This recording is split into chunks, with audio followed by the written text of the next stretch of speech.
The sound of the bathroom door knocking me woke me up at dawn on Thursday. I was 9 years old and slept in the room next to my parents. It was 3 a.m. when I heard my dad talking softly on the phone, laughing.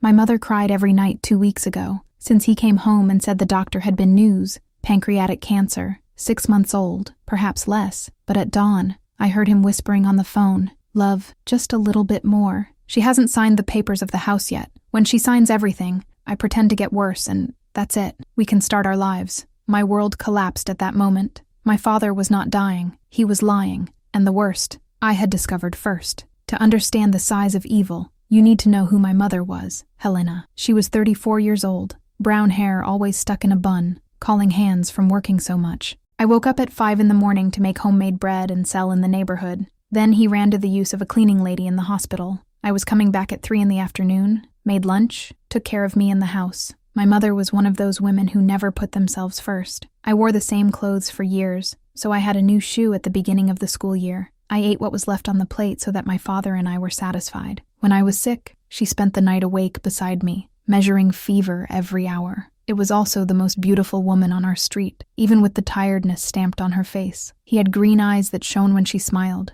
which happened whenever she saw myself coming from school. My father used to say that it was his luck to get a woman like her. I believed in this luck, until I find out that for him, my mother was just a free idiot. My mother never complained. When my father lost his job at the bank 2 years ago, she simply doubled the production of bread. He began to wake up at 4 a.m, prepared 50 breads a day instead of 20. Her hands were full of calluses. Her back hurt from bowing so much over the dough, but she never said a word. When he said he wanted to try a business of his own, she took the money she kept under the mattress, our economies that we gathered a penny for 3 years, and handed it to him without asking anything. Just said, "It will work, love. I believe in you." This own business never worked. My father was gone all day long. He returned home in mood, complaining that life was unfair, that no one gave him a chance, that the world was against honest men. Meanwhile, my mother carried the world on her back and still arranged strength to comfort him. "It's just a difficult phase," she whispered to him. "We'll get out of this together." And when he arrived with the news of cancer, she collapsed. Literally. I remember the scene as if it were yesterday. My father sitting at the kitchen table with a serious face that I had never seen. My mother was washing dishes, humming a song from Roberto Carlos. She always sang when she was happy. It was an ordinary Tuesday. I had arrived from school just, "Helena, I need to tell you something. I sat at the doctor today." She dried her hands on her apron, turned slowly. The smile was still on the face. "And there? Did you say you're okay?" "Pancreas cancer. Advanced stage." The dish she held slipped from her hands and scared on the floor. The shards spread across the whole kitchen. She clung to the sink, her shape legs, her face getting white as a paper. "No, it can't be true. You are playing with me. 6 months, Helena, if I are lucky." She fell to her knees in the midst of the shards. He didn't care about the cuts, just stayed there, swinging back and forth, repeating, "No, no, no," like a prayer. I ran to help her get up, but she didn't even see me. It was in shock. My father got up from the table and hugged her, and for the first time in a long time, I saw tears in his eyes. At that moment, I believed they were sincere tears. What a stupid I went. That night I heard her crying until dawn, and every night after that. From that day, our house became an early wake. My mother stopped smiling completely. The humming in the kitchen has become heavy sighs. She ran after private doctors with money we didn't have, asked everyone in the neighborhood, cried in the bathroom thinking I didn't see. He bought expensive vitamins with bread money. It changed all our diet, just organic food, green juices that cost a fortune, natural remedies she ordered over the internet. He went on special foods for him 3 times a day, raised at dawn to see if he was breathing. I treated my father as if it were crystal. The house was silent. He could play loudly, could not watch television in normal volume, could not call friends to play, all not to disturb the terminal patient. And he played the role of terminal sick with a perfection that gave me chills. He pretended pain when she was around, moaned softly when she thought no one was looking. She would be in bed late complaining about weakness. "Oh, Helena, the pain is terrible today," he sighed, touching his belly. "Do you want me to make a hot compress?" She ran to help. "It's no use. I only have to wait for the end." But I noticed that when my mother went out to work, he stood up normally, made coffee, even hummed. I ate, hid in the food she said he couldn't eat. Once, I took him eating feijoada in the fridge at 10 a.m, after pretending I couldn't even take a chicken broth. A strange thing. He was more beautiful, tidier. It started using a different, stronger colony. It cut the hair in a more modern style. And whenever my mother came out, he was taking a long shower, something he hadn't been doing for months, and left for a few hours. "I'm going to the pharmacy to get the medicines," he said, setting his shirt. But it came back without any medicine, and smelling of female perfume. The first great humiliation happened on a Friday, at his John's bakery. My mother had gone to buy pain medicine, because my father was going very badly, moaning in bed since lunch. Once there, he found Donna Carmina, our gossip neighbor, buying sugarloaf. "Helena, what is the story your husband is inventing?" My mother frowned, still with her eyes swollen from crying so much. "What do you mean inventing?" "Hey, my daughter. Yesterday I saw him at the corner cafeteria, laughing with a blonde woman.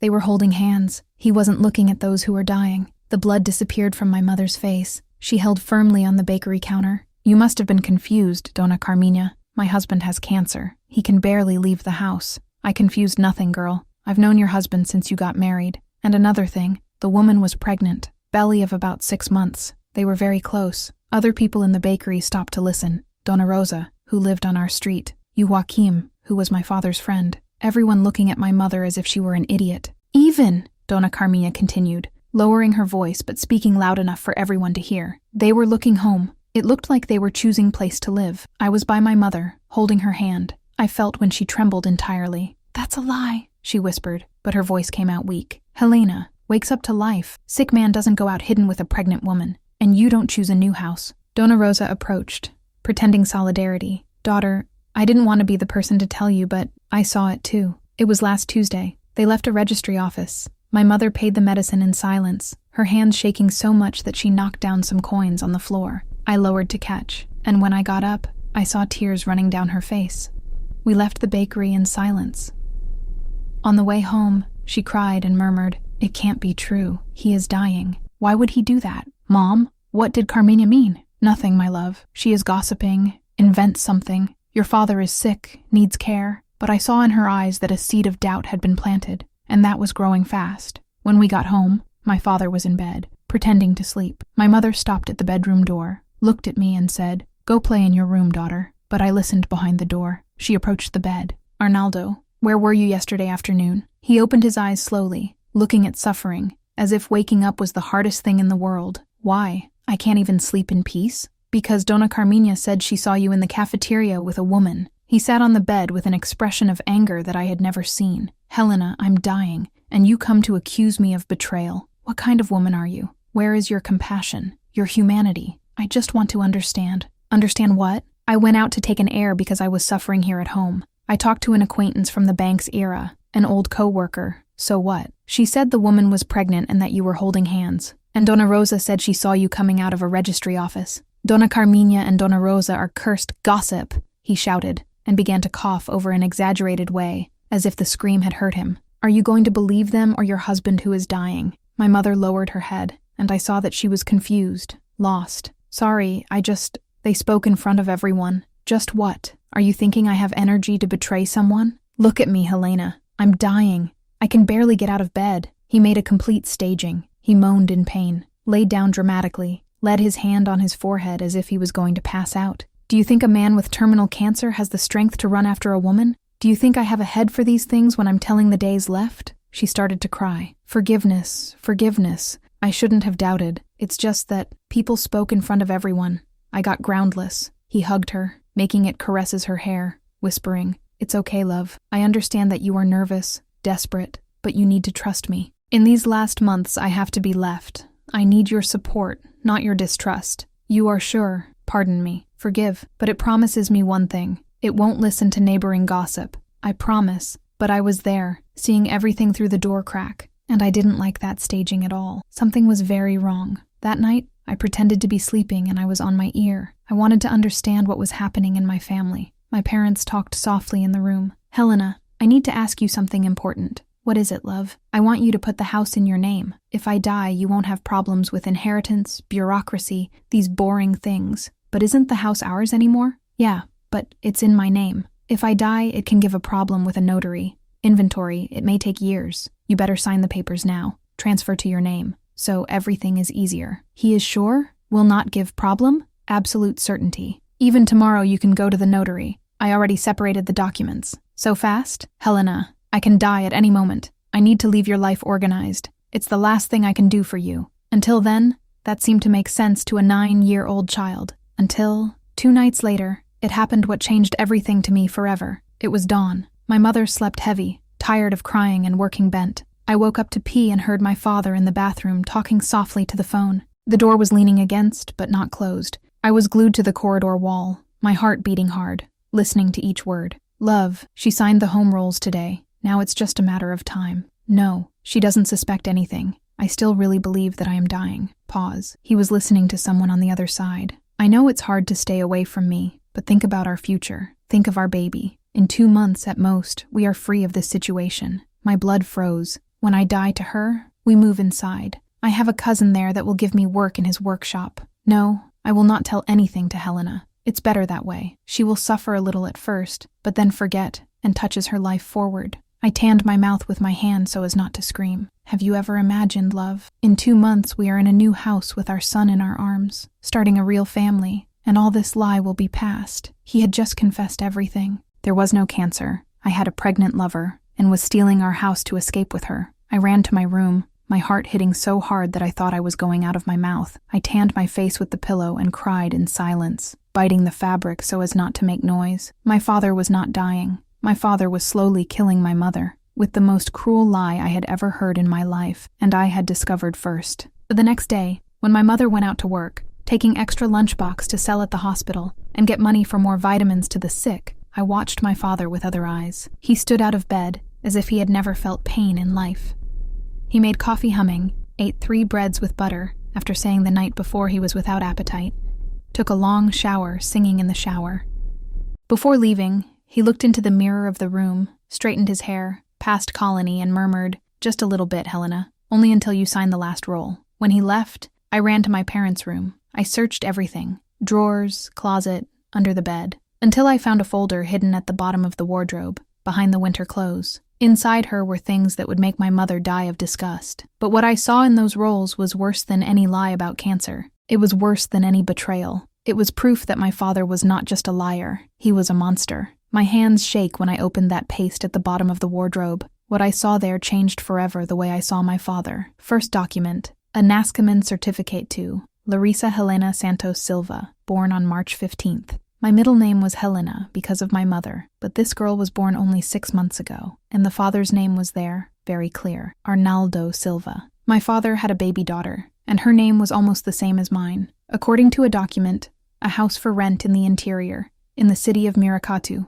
2 bedrooms, large yard, value, 1,200 reais per month. Start date, May 1st, that is, in a month. Third document, a life insurance policy. My father had made 100,000 reais insurance in the name of my mother. Date, 2 weeks after he discovered cancer. Fourth document, which terrified me the most, a fake recipe. The doctor's name was changed with liquid broker. The letter was different and had a stamp that was blurred. It was the proof of cancer my father had shown to my mother. He had falsified a cancer diagnosis, and the last document made me vomit right there on the bedroom floor. A blank death certificate with the name Arnaldo Silva already filled, as if he were planning his own false death. My father didn't just want to leave my mother. He wanted her to think he had died, so that she would never seek him. Sitting there on the bedroom floor with those papers in hand, I started to remember when everything changed in our house. And it wasn't when he discovered cancer. 6 months ago, my father started to leave more. He said he was looking for a job, but he always came back in a bad mood, as if the interviews had gone wrong. My mother comforted him. "Don't give up, love. Something good will appear. Helena, sometimes I think it would be better if I was supposed to your life. I am a failure like husband and father. Don't talk like that. You are a good man. It is only going through a difficult phase." At the time, I thought my father was just depressed. Now I understood. He was preparing ground for abandonment. I remember once he came home smelling of the different perfume. My mother commented, "What a good smell. Did you change deodorant?" I tried a sample at the pharmacy. Did you like it?" I liked. "It is smelling in you." He smiled strangely, as if he had a secret. Now I knew what the secret was. He was smelling to another woman. Another memory that hurt me. 3 months ago, my mother was excited because she had gotten extra money selling sweets at the church party. She came home with her eyes shining. "Arnaldo, I got 300 reais this month. We can buy that new TV you wanted." "Serious?" He pretended joy. "What a smart woman I have." But the following week, the money was gone from the drawer where my mother kept. When she asked, he said, "Helena, don't you remember? I told you that I needed to pay for a delay." "What accounts?" "From the credit card." It was interest. My mother believed. I always believed in him. But now I understood. He had used our money to pay the expenses of the pregnant lover. After discovering the documents, I began to watch my father like a detective, and every day I discovered more lies. On Monday, he said he was going to the hospital to take exams. He left early, returned late at night. He arrived tired, complaining that he had been in line all day. "How was it, love?" my mother asked, helping him take off his shoes. "Tiring. I did about 10 different exams. Doctors want to monitor everything." "And there? Did you say anything?" "I'll only have the result next week." But I had paid attention to one thing. He had the same clothes in the morning, but she was passed, as if he had taken, left somewhere, and put back. And there was a hair of blonde hair stuck to his shirt. On Tuesday, sick in the morning, and said he couldn't even get out of bed. My mother canceled the work to be taking care of him. He made a soup, herbal tea, measuring his temperature every hour. When she went out to buy medicine at the pharmacy, I saw my father get out of bed, go to the kitchen, eat a piece of chocolate cake, and drink cold soda. Things he said to my mother that they were doing harm to his stomach. On Wednesday, the phone rang 3 times, and when I answered, the person turned off. The 4th time he touched, my father ran to answer. "Hello? Ah, deceit," he said loudly, to my mother to listen. But I saw that he signaled his head, as if he was saying, "He can't call here," to someone on the other side. And on Thursday night, the drop of water happened. It was almost midnight when the phone rang. My mother was sleeping heavily. She had worked late doing sweets to sell at the hospital. My father answered quickly, not to wake her, but I was awake, pretending to sleep. "Hello?" he whispered. I was on my ear, listening to the pieces of the conversation I could hear. "No, you can't call here. I know you're worried. Is the baby okay?" "Good." Long pause. "Love, just 2 more weeks. Helena signed almost all the papers. I only have to transfer the house." Then I pretend I had a crisis and Hill. My heart fired. "Don't cry. I know it's hard. But you think then we'll have our family. Just the 3 of us." He was talking about having a family. Just the 3 of us. That meant my mother and I didn't do part of his plans. Helena will never be suspicious. She's kind of silly for these things. Believes everything I say. This is how he referred to my mother in the back. Half silly. "I love you too. Kiss our princess for me. Our princess." He was talking about his baby daughter, Larissa Helena. When he hung up, I pretended to be sleeping. He passed the door of my room, stopped a few seconds, as if looking at me. Then he went to his room. I cried on the pillow until dawn. To understand why it hurt so much to see my mother being deceived, you need to know how she was, first of all, to start. My mother was the happiest woman on our street. I woke up singing, made breakfast dancing, combing my school telling funny stories. When I hurt my knee playing, she blew the dodoy and said she had a magical power in her hands to heal everything. "Mom, how do you heal?" "It's the power of love, daughter. Mother who really loves can heal anything." She had a mania to surprise. Once, it joined money for 2 months to buy a doll I wanted. On my 8-year birthday, I woke up with the doll next to my bed and a note. "For the most special girl in the world, I love you to the moon and back. Mom." When I was sick, she slept in the chair next to my bed. I once took a strong flu, and she spent 3 days without leaving my side, measuring fever, giving medicine, telling stories. My father complained, "Helena, you will be sick too." So what? She is my daughter. Mother's place is on the sick son's side. My mother was also brave. Once a drunk man was bothering women in the bakery. My mother put herself in front of an elderly lady and said, "You can stop it now. It's bothering everyone." "And what are you going to do, Benzina?" "I'll call the police, and I'm going to make a scandal that the whole neighborhood will know what kind of man you are." The man left muttering. That was my mother. Brave, cheerful, protective. A woman who would face the whole world for her children and her husband. And now she was slowly being destroyed by a man who didn't deserve or kiss the floor she stepped on. For the rest of the week, I lived in a terrible dilemma. I knew the truth, but I didn't know what to do with her. If I told my mother everything, she was going to suffer a lot, finding out that her husband was not dying, that there was another woman, that this woman was pregnant, that he had a baby daughter. It would be a lot of cruelty at once. But if I didn't tell, she was going to be stolen, abandoned, and was going to spend the rest of her life thinking she was a widow of a man who died of cancer. It was going to cry it every day, carry a false pain forever. I tried to give her some clues. "Mom, are you sure Dad is really sick?" "Why does that ask, daughter?" "I don't know. Sometimes he looks good when you're not at home." "Ah, my love, that's normal. Sick sometimes has good day and bad day, and he doesn't want you to see when he's really bad." I tried it another way. "Mother, what if Dad doesn't die? What if he gets healed?" "God wants yes, right, daughter. It would be a miracle. But what if he wanted to leave? Live far away? Why would he do that?" "I don't know. To start new life." "Daughter, why would your father want to start new life? His life is here, with us. We are a family. It was impossible." She trusted him completely. I couldn't see the truth even if I drew. On Friday, my father said he was going to solve life insurance papers. My mother was working. I was at school. But that day, the teacher was ill and classes were dismissed earlier. I got home and heard voices in the living room. I thought it was my father with some neighbor, but when I approached the door, I heard a female voice. Arnaldo, I can't take this situation anymore. I want you to tell her soon. Patience, Bruna. Just a few more days. A few days? You have been talking about this for months. Larissa is already 6 months old. She needs to live with her father. I know, my love, but if I tell now, Helena can complicate things. It is better to let her think I died. And then, as will you explain that you are alive? I won't explain anything. We will disappear from here. Go away. She will never know. And your eldest daughter? My heart stopped. Laura? He said my name with a coldness that cut me inside. She stays with her mother. It's not my problem. It was not his problem. I was his daughter 9 years ago, and for him, I was not his problem. Arnaldo, that's not right. The girl is her daughter. Bruna, do you want to have our family or not? So stop questioning my methods. I want, but so ready. In 2 weeks, I pretend I died.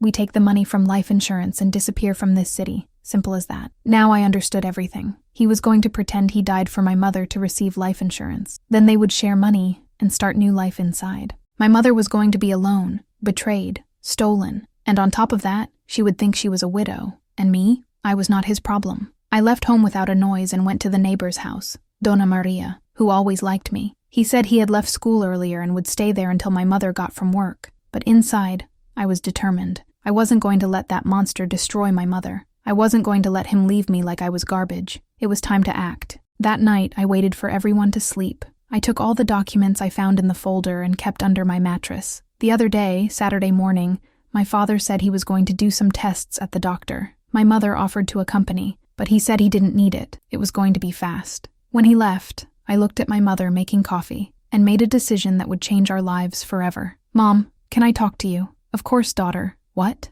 About Dad. There is one thing you need to know. She stopped moving her coffee and looked at me with a worried expression. What it was. I took a deep breath, knowing that after that moment, nothing more would be the same. Mom, Dad is not sick, and there is more thing you need to find out. But before I could continue, we heard the noise of the key in the lock. My father had returned earlier, and he had heard the last sentence I said. The key turned in the lock, and my blood fell. My father pushed the door, went slowly, and his eyes met mine. He had heard everything. Isn't Daddy sick? He repeated my sentence, closing the door behind him. What an interesting story, Laura. My mother looked at me to him, confused. Arnaldo, what did she mean by that? I don't know, Helena. It seems that our daughter is inventing stories. He approached me with a smile that gave me goosebumps. It was a fake, dangerous smile. Laura, what a joke is this? Why are you worrying your mother? My voice crashed into the throat. I was just a 9-year-old looking at an adult man who had just been discovered in the most cruel lie in life. I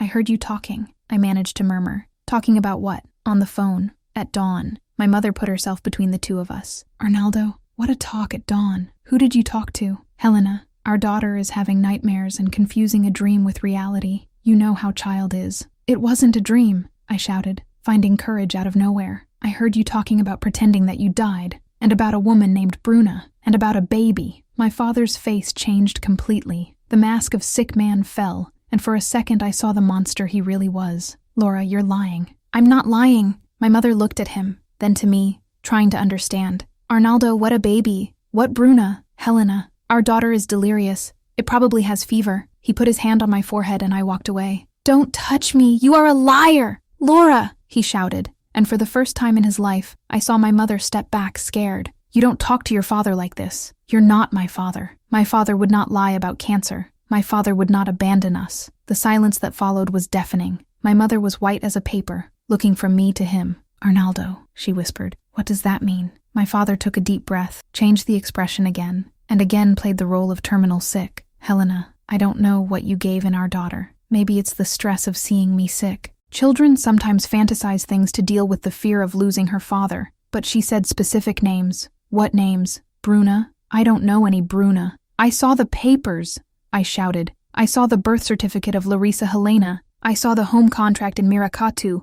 I saw everything. Now it was his turn to get white. What papers? The papers you hid in the wardrobe, behind the winter clothes. My mother turned to him. Arnaldo, what rolls are these? I don't know what she's talking about. So let's see, I shouted, running to the room. My father followed me, trying to hold myself by the arm. Laura, stop it. Let me go. My mother came after us. In the room, I opened the wardrobe, pushed the winter clothes away, and the folder was no longer there. Where? I muttered, looking for desperate. It was here. It was here. There's nothing here, Laura, my father said, with a false tone of concern. Helena, I think she's really a fever. It may be hallucinating. My mother approached, put her hand on my forehead. You're really hot, daughter. It's not a fever. The papers were here. He hid. I ran to my room. I took under my mattress the documents I had hidden. I ran back to the living room. It's here. It's Oval. I threw the papers on the kitchen table. My mother approached, took the birth certificate. Larissa Helena Santos Silva, she read aloud, her voice shaking.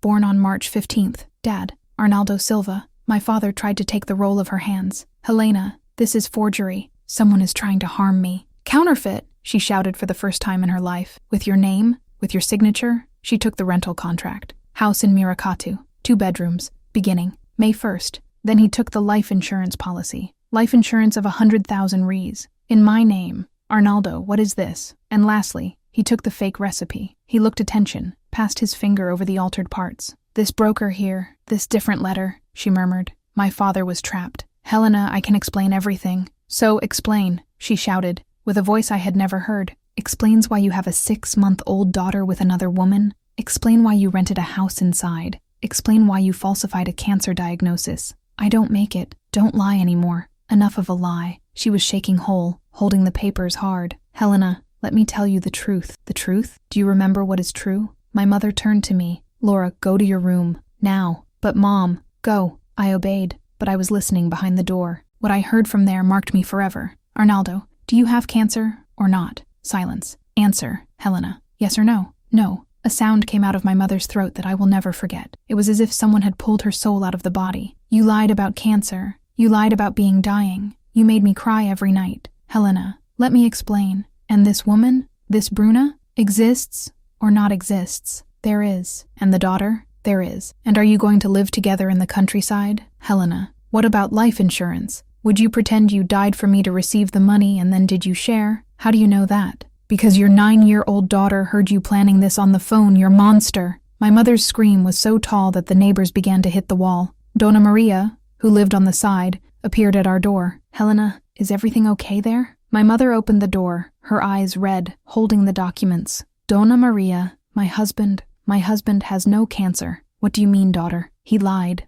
about everything. There is another family, a baby daughter. He was going to pretend he died to flee with me. Donna Maria entered our house, looked at my father with disgust. Your Arnaldo, is that true? Donna Maria, this is a misunderstanding. Malted, my mother shouted. Here are the papers. Here is your daughter's birth certificate with another woman. She showed the documents to Donna Maria, who was reading with the face of those who didn't believe what she saw. My God from heaven. What kind of man are you, Arnaldo? Donna Maria, you don't understand. I understand, yes. You made this woman suffer, made her believe that you were dying. What kind of monster does such a thing? Other neighbors began to approach our door. The conversation had become a public scandal. Donna Rosa appeared. I didn't tell you, Helena? Didn't I say I had seen him with a pregnant woman? He said. My mother sobbed, and I didn't believe it. I thought it was gossip. Gossip? I saw them at the notary's office. I saw them choosing home. I knew there was something wrong. Your John from the bakery also appeared. So that's it. He always paid things with money told, always nervous,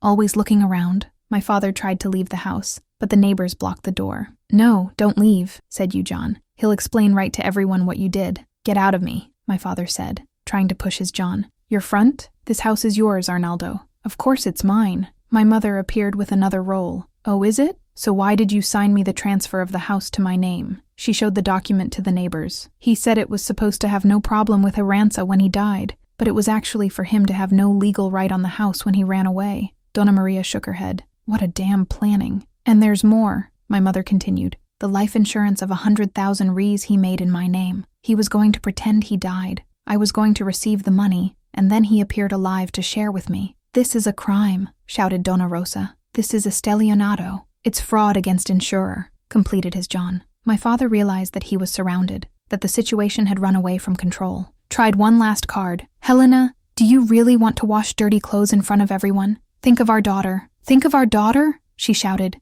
Did you think of her when you planned to abandon her? When did you say she wasn't your problem? The neighbors were shocked. Are you going to leave the girl? Asked Donna Maria. What kind of father are you? Completed Donna Rosa. My father couldn't stand it anymore. He pushed everyone, ran into the bedroom, took a suitcase, and started throwing clothes inside. "Where are you going?" my mother shouted. "Far from you, far from this madness. Go to your Bruna. You will take care of your baby daughter." He stopped at the door, looked at my mother with a coldness that shivered me. "Helena, you were never a woman enough for me, and this girl was never a daughter I wanted to have." The silence that followed was terrible. My mother was paralyzed, as if she had punched her stomach, but Donna Maria was not quiet. "Get out of here now. Get out before I call the police. I'm going out, but you will still regret it." My father stopped at the door, turned to my mother with a damn smile. "Helena, do you think you won? Do you think this is over here? What do you mean? Bruna is 6 months pregnant, but Larissa is already 6 months old." My mother frowned. "So what?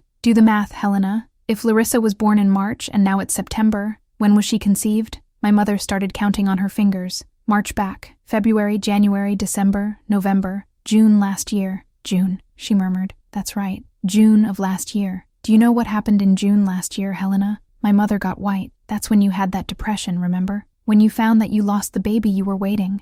As you cried the loss of our son, I was comforting Bruna. While you spent the days of bed, sad, I was doing another child, with another woman." The cruelty of those words was like a stab. My mother leaned on the wall not to fall. "You're a demon," she whispered. "And there is more, Helena. Bruna is not 6 months pregnant. It's 8 months old. The baby she is waiting will be born in a month." "Why are you telling me that?" "Because I want you to know that while you were here, taking care of me, thinking I was dying, I was building my real family across town." He approached her. "And when this baby is born, I will get Larissa and come get you too." "For what?" "For you to take care of my real children, the children I made with a real woman." "Never." "Yes, Helena, because I have something you don't know." He took a roll from his pocket. "Laura's guard. You signed without reading, believing it was part of the transfer of the house." My mother tore off the roll of his hand, read quickly. "This says that you have the exclusive guard of Laura." "Exactly. If you don't come with me, take care of my family, I take Laura away,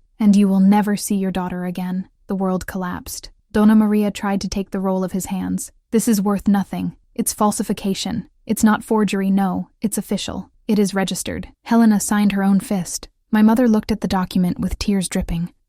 I thought I was signing the transfer of the house." "You signed my letter on your sleeve, Helena. If you don't come with me in a week, I record a complaint of abandonment against you and take Laura away." He took the suitcase and headed for the door. "A week, Helena. You have a week to decide. Either come with me to be a real nanny of my children, or lose your daughter forever." The door knocked, and the silence in the room was deafening. My mother collapsed on the floor, holding the roll of the guard, sobbing. "He can take her. He can take my daughter." Donna Maria knelt beside her. "Helena, this roll is worth nothing. Let's look for a lawyer." "What money?" "I am a cleaning lady, Donna Maria. I have no money for lawyer, so let's find a way." But I, hidden behind the door, had heard everything, and I had understood something that no adults there had realized. My father was not gone. He had come back, and I was listening to our conversation through the window from the bottom. He was planning something much worse. While my mother cried on the living room floor and the neighbors tried to comfort her, I saw a shadow moving in the window of the bottom of the kitchen. My heart fired. It was my father, crouching outside,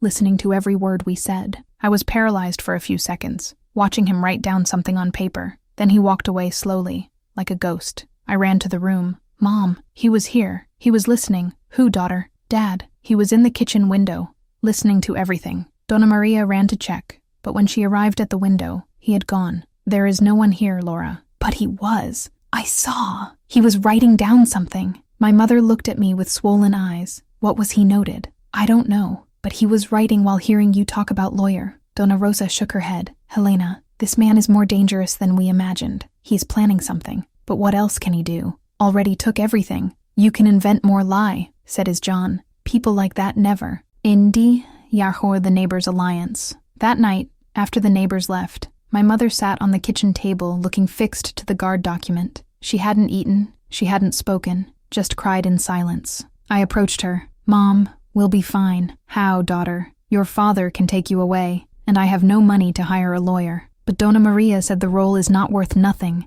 and if you use it, what if I lose you?" It was the first time I saw my mother completely lost. The strong woman I knew had disappeared. The next morning, Sunday, Donna Maria appeared at our door with a proposal. "Helena, I talked to the other women on the street. We want to help you." "How?" "My daughter is a lawyer, works at the city forum. She can look at this document for free." My mother raised her eyes for the first time in hours. "Serious?" "Serious. What's more, Dona Rosa knows a private investigator. He said he can find out if these documents are false without charging anything. Why are you doing this for me? Because we are women, Helena, and woman has to help each other, especially when there is a scoundrel trying to destroy a family. For the first time since it all started, I saw a glow of hope in my mother's eyes. Thank you, she whispered. You don't thank you yet. Thanks when we end this miserable. At San Mandakidik, the investigation begins. On Monday, while I was at school, my mother went to the city center with Dona Maria to meet her daughter, Dr. Fernanda. When I got home, I found my mother in the kitchen, but she was different.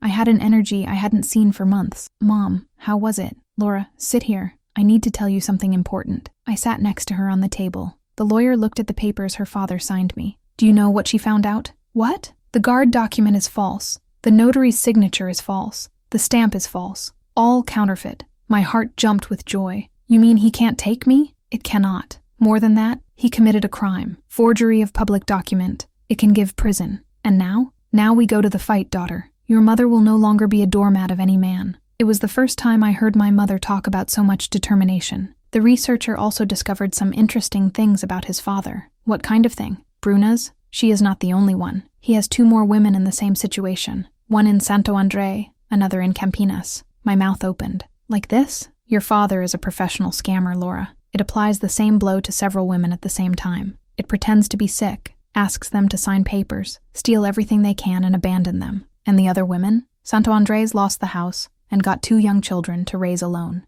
The Campinas lost the store he had and her parents had to pay the debts. It was worse than I imagined. My father was not just a liar, it was a criminal. The attack plan. On Wednesday, Dona Maria, Dona Rosa, my mother and I were gathered in our room. Dr. Fernanda had come in person to explain what we were going to do. We have enough evidence to end him, she said, spreading documents on the table. Document falsification, estelionato, bigamy, unable to abandon. Bigamy? He married Bruna in civil while still married to you, Helena. This is a crime. But how did you find that? The investigator has contacts. We found his marriage certificate with her. Date, 3 months ago. My mother got white, 3 months ago. It was when he was doing NDS chemotherapy. Exactly. As you took care of him as if he were a terminal patient, he was marrying another. Dona Rosa hit the fist on the table. What a bastard. And there's more, continued Dr. Fernanda. We were able to locate the other victims. They came to witness against him. Witness where? Let's make a public exhibition. Tomorrow, Thursday, at 7 at night, in the central square. Let's call the whole neighborhood, the whole city, and let's tell everyone what kind of man Arnaldo Silva really is. My mother hesitated. I don't know if it's a good idea. Expose like this. Helena, Dona Maria has held her hand. How many women do you think this dam has already deceived? And how many he will still fool if we don't stop him? It's true, Dona Rosa added. We have an obligation to protect other families. My mother looked at me. What do you think, daughter? I think he deserves it, mother. He destroyed our family, lied about being dying. It cannot go unpunished. She took a deep breath. So let's do it. Thursday, 7 of the night. The central square was full. It seemed that the whole city had come. Dona Maria and Dona Rosa had spread the news. Come know the truth about Arnaldo Silva. My mother was nervous but determined. She had gotten ready, placed the blue dress that was the most beautiful she had, combed her hair. I wanted to be worthy to face that moment. Doctor, Fernanda climbed into a wooden box in the middle of the square. Guys, thanks for coming. We are here to tell a story that needs to be known. A story about a man who deceived not 1, not 2, but several women in our region. The crowd stirred. This man pretended to have terminal cancer to steal his wife's house. He married another woman while still married, falsified documents, and he abandoned his 9-year-old daughter like garbage. Outraged murmurs began to spread. Helena Silva, can you come here and tell your story? My mother approached the box. His hands trembled, but his voice came out firm. My name is Helena. I have been married to Arnaldo Silva for 12 years. Or rather, it was married. Until I find out that everything in my life was a lie. She told everything. False cancer, the nights that cried, the expensive medicines you bought, the special diet, the day and night care. He told about Bruna, about Larissa Helena, about the plans to pretend her own death. And do you know what hurts the most? She said, her voice embargoed. It is not being fooled. It is knowing that my 9-year-old daughter discovered the truth before me. It is knowing that she had to carry this weight alone because I was too dumb to see. The crowd was in total silence. But today I'm here to say, enough. Enough of being a doormat. No more stupid. And enough of letting no man trampling on me. The applause was spontaneous. The whole square hit my mother. That's when Dr. Fernanda said, and now, Let's hear the other victims of Arnaldo Silva. Rosana, from Santo André, climbed to say, he also lied about cancer for me. He said he had a brain tumor. It made me sell my house to pay a treatment that did not exist. When I found out, he was gone with 200,000 reais and I stayed on the street with my 2 children. The crowd was angry. Marcia from Campinas was the next. For me, he said he had heart problems. I needed urgent surgery. It made me close my store to take care of him. In the end, he took everything and left debts of 50,000 reais. My parents lost the house paying my debts. People in the square started screaming, "Where's this miserable? Let's look for him. Man like that has to go stuck." Dr. Fernanda raised her hand. "Guys, we have all the tests. Tomorrow morning we will file a complaint with the police. Arnaldo Silva will be sought by estelionato, falsification of documents, bigamy, and family abandonment." That's when a known voice shouted from the bottom of the square, "Are you really going? Is it?" Everyone turned. I was my father, accompanied by 2 big men I had never seen. He approached the crowd with a cynical smile. "Helena, what a beautiful show you organized." My mother was tense but did not leave the place. "What do you want here, Arnaldo?" "I want to warn you all that you are telling lies about me." "Lies?" Dr. Fernanda showed the documents. "These are the tests of your lies, false evidence, planted by angry women who want to harm me." The crowd stirred, not liking it at all. "And something else," he continued. "Helena, you have until tomorrow morning to go home with me. If not, otherwise what?" He signaled to the 2 men who were with him. One of them approached me. "Otherwise, I take Laura right now." "You won't touch my daughter," my mother shouted, putting herself in front of me. "Helena, I have father rights, and I have a document that fake document, proof that it is false. Until then, it is valid document." The big man tried to catch me by the arm. Dona Maria put themselves on the other side. "Do not lean this child. Get out the front, old." That's when your John appeared with 5 other men from the neighborhood. "What is happening here? This scoundrel wants to take the girl forcibly." "It won't take anything." My father realized that he was surrounded by an angry crowd, but did not give up. "Helena, last chance. Either you come with me now, or I register complaints against you for abandonment. And when I earn Laura's definitive guard, it will grow away from you. It will be created by Bruna. Never. Then you'll see it." He took his cell phone out of his pocket and died. "Delegate, here is Arnaldo Silva. I want to register a complaint of unable to abandon my wife. Yes, she abandoned our daughter. I have witnesses. He was blatantly lying to the police in front of a crowd of 100 people. Okay, delegate, we will be there in 20 minutes to get the child." He hung up the phone and smiled at my mother. "Okay, Helena, the police come to get Laura in 20 minutes, unless you change your mind and come with me." My mother looked at me, then to the crowd, then to him. It was the time of the final decision, and what she said changed everything. "Arnaldo, I'm going with you." "Mom, no," I shouted, "but with a condition." "Which?" She looked at all those people in the square, took a deep breath and said, "I'm going with you. If you tell everyone here, in front of everyone, if you really had cancer or not." The silence was absolute. "If you admit, in front of all these people, who lied about cancer, who deceived me, that falsified documents, I go with you." My father was out of reaction. "But if you don't admit," she continued, "I'll stay here and face any consequence. And all these people will know what kind of coward you are. A man who has no courage or taking his own lies." The play was great. If he confessed, he would be admitting the crimes in front of witnesses. If it did not confess, it would lose any credibility. "So, Arnaldo," shouted Dona Rosa, "are you going to tell the truth or not?" The whole square started screaming, "Speak the truth! Admit it lied! Coward!" My father looked at that furious crowd, then to my mother, then to me, and what he did completely surprised me. He started to laugh. "Do you think I'm going to fall into such a prank?" he said, laughing loudly. "Helena, you got smart." He turned to the 2 men who were with him. "Take the girl." But when the men approached me, Dona Maria shouted, "Careful, they are armed." And that's when I saw, one of the men had a pistol at his waist. My father had not just come to pick me up. He had come to end anyone who put himself on his way. And at that moment, with 100 people in the square, my mother in front of me, and armed men approaching, I knew that our life was on a thread. When I saw those gunmen approaching me, I thought it was the end. 100 people in the square, my desperate mother, and my father with a devilish smile on her face. But that's when something happened that no one expected. A police car arrived in the square with siren on, then another, and another. 3 vehicles surrounded the place. My father turned white. "Like this? I called you." A delegate left the first car, approached him. "Arnaldo Silva? It is me," I called. "This woman abandoned our daughter and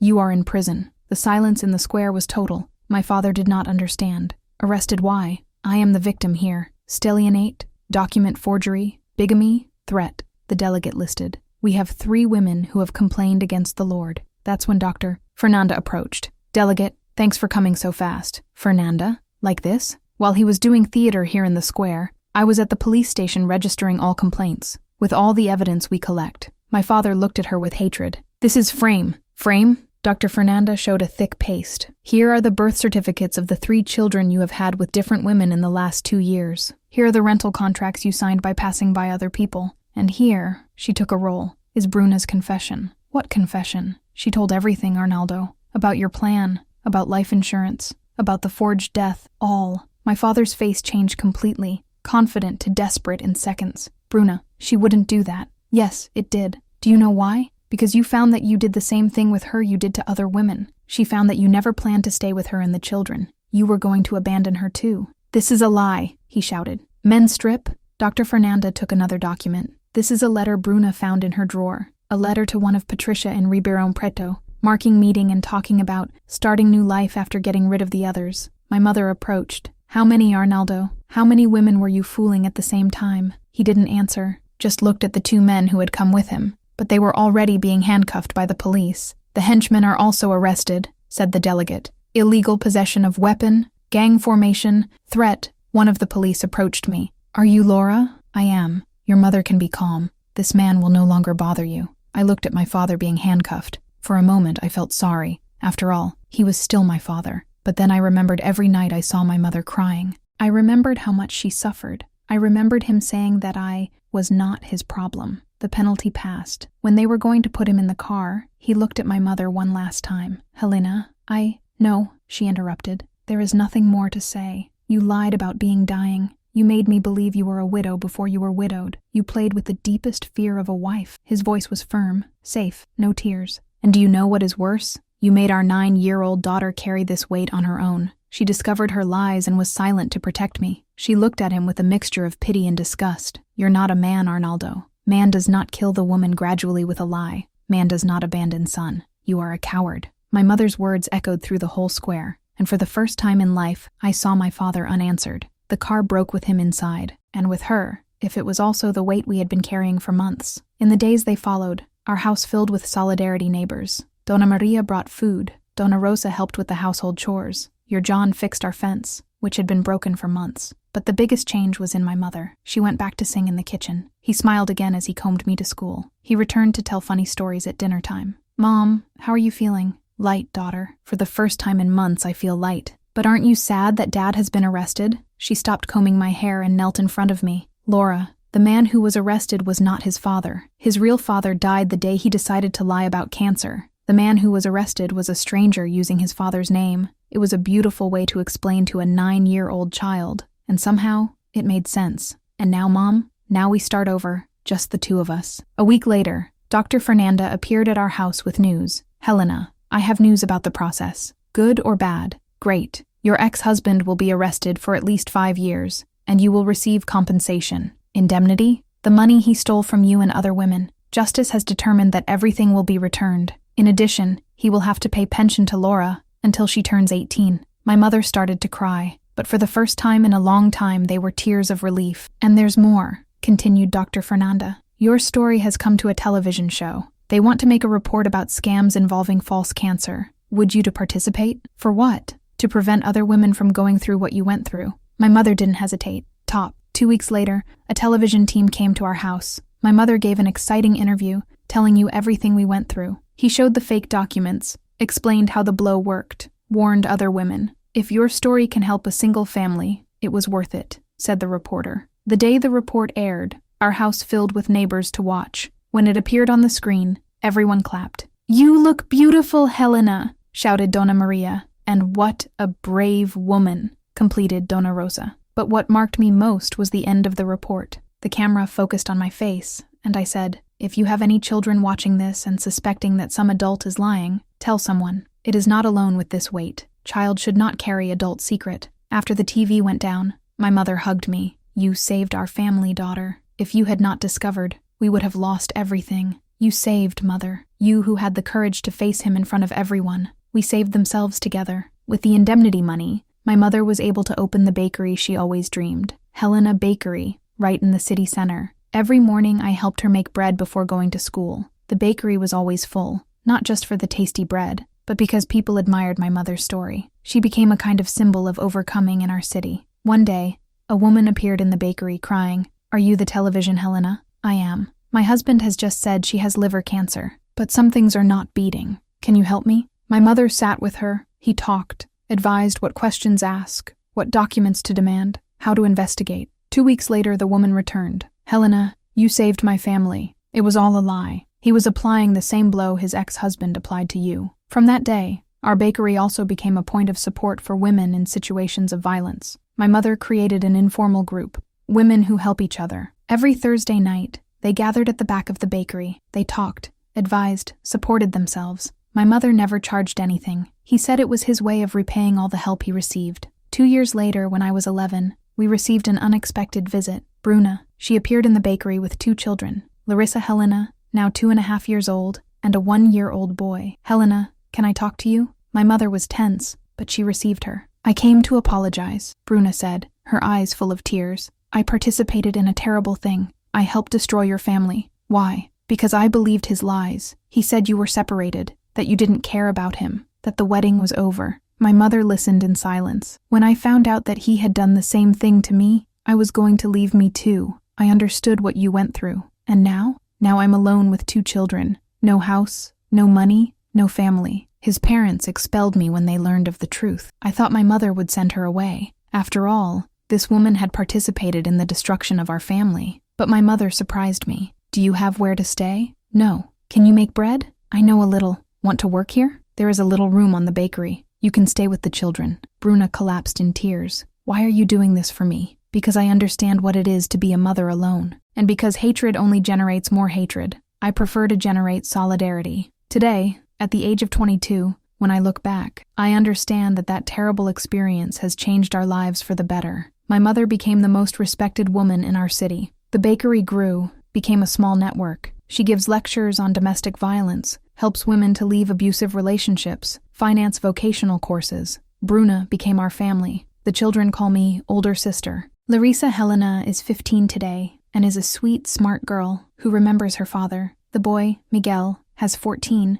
and is in love with mathematics. My father left prison 3 years ago. He tried to approach me a few times, sent letters, tried to contact through relatives, but I chose to have nothing to do with him. Some wounds are forgiven, some not. The last news I had was that he was applying blows in inner cities. Some people never change, but we changed. We grew up. And do you know what I learned from all this? What a lie has a short leg, but truth has a strong foundation. What a family is not blood, it is a choice. What courage is not being afraid, it is doing the right thing, even with fear. My mother taught me that getting up after a fall is not about forgetting the pain. It is about turning this pain into strength to help other people get up as well. Final symbolic scene. Yesterday, in the morning, my mother and I were making breads in the bakery. She was singing an old song, the same one that sang when I was little. "Mom, do you regret something?" She stopped drinking the dough, looked at me with those green eyes that still shine. "I regret taking so long to find out my own value, but I don't regret anything that happened after I found out. Why? Because that's what brought me here. Even this life, with these people, doing what I love." She hugged me,